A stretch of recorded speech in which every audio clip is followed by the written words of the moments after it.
Join me as I dive deep into the beliefs surrounding the rapture and challenge myself to explore what it really means to prepare for it. The concept of the rapture is one that has been debated and discussed for centuries, with various religious beliefs holding it as a pivotal event in human history.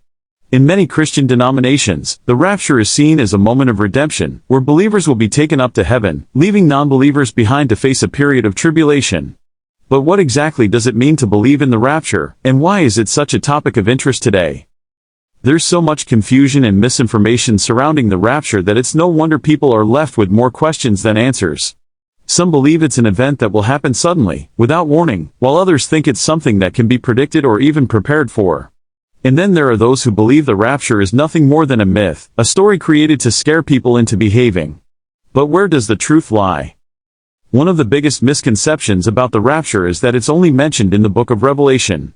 But the truth is, there are references to the rapture scattered throughout the Bible. From Jesus' teachings in the Gospels to St. Paul's letters to the early church, the concept of a sudden and dramatic removal of believers from the earth is a thread that runs deep throughout Scripture. So why is it that so many people are still left in the dark about what the rapture really means? I think part of the problem is that we've let fear and speculation cloud our understanding of the rapture. We've let Hollywood movies and sensationalist books shape our view of this event, rather than going straight to the source, the Bible. And that's exactly what we need to do if we want to understand what the rapture is really all about. In the Bible, there are several key verses that reference the rapture, including 1 Thessalonians 4:13-18, 1 Corinthians 15:50-54, and Matthew 24:36-44. These verses give us a glimpse into what the rapture will be like, and how it will affect believers and non-believers alike. But even with these verses, there's still so much room for interpretation. Different denominations have different views on the rapture, from pre-tribulation to post-tribulation, and everything in between. I remember talking to a friend who had grown up in a church that believed in a pre-tribulation rapture. She was convinced that she would be taken up to heaven before the tribulation even started, and that those who were left behind would be lost forever. But as she began to read the Bible for herself, she realized that the rapture wasn't as clear-cut as she had been taught.